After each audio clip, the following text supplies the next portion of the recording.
violently that her teeth chattered, but oddly she didn't feel cold.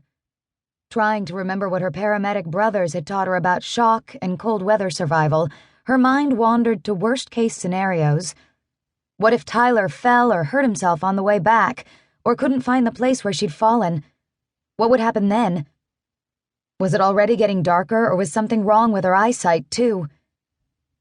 The uncontrollable shivering and the pain coming from her knee were so intense they required almost all her attention. This was bad. No way around it. She was in big trouble here, and her life depended on a man she'd rejected so often it was a wonder he didn't have a complex. The irony would be funny were it not for the awful pain coming from her knee. Her stomach heaved and she turned her head to vomit, noting a speck of blood in the snow. Did that mean she was bleeding inside? Charley had no idea how long she lay in the snow, shaking and aching and vomiting repeatedly, aware enough to know she was drifting in and out of consciousness. The ever-present pain dragged her out of blissful unconsciousness. It could have been hours or days for all she knew before she heard activity above her, and the sound of Tyler's frantic voice as he screamed for her. "Charley! I've brought help! We're coming down to you, just hang on!" She couldn't manage to raise her arm to acknowledge him, which made her feel bad. In the deep recesses of her mind, she knew he had to be panic-stricken, and she was sorry to have put him through such an ordeal. He might not be the man for her, but he was nice to be so concerned. Then she heard her brothers Landon and Lucas above her, screaming orders and getting closer to her. She shifted her gaze up and saw them dangling on ropes, rappelling down the side of the steep hill. Above them, she could hear Tyler arguing with the person in charge of stopping him from coming down too. "Charley, honey," Lucas said when he reached her. "Talk to me." "Hey," she croaked. "Where does it hurt?"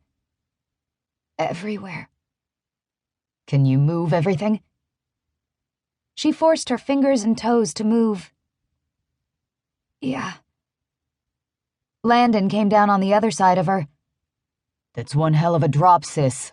Leave it to you to do it up in style." Hurts." "I know. We're going to give you something for that. Hang on." The next hour was a blur of pain and agony and movement and people. They strapped her to a backboard and then got her into a litter that they used to haul her back up the way she'd come.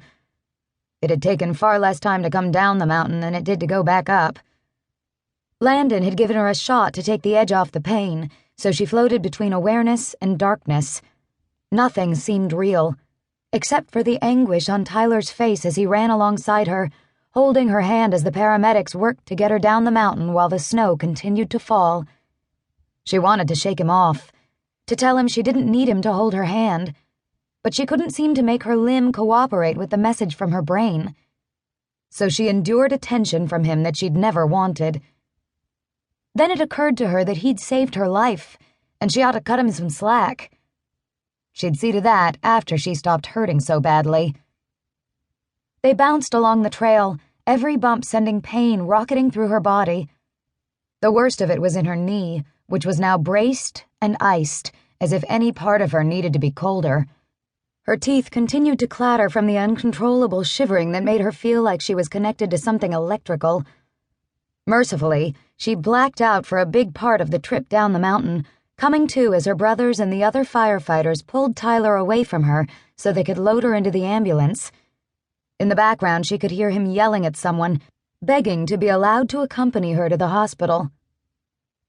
"Let him in," Landon said, apparently overruling the objections of others because he was her brother and knew best. How could he know that Charley didn't want to encourage Tyler's misplaced affection? And with an oxygen mask now covering her face, it wasn't really the time to clue Landon in on the true nature of her relationship, such as it wasn't, with Tyler. The man in question sat on the bench across from her. Glancing over at him, she was shocked to see him disheveled and spent from the ordeal. He was always so supremely well put together. It was one of the things she'd found off-putting about him. He usually smelled and dressed better than her or any woman she knew. He was like her brother Hunter in that way. It would be weird to be attracted to a man who reminded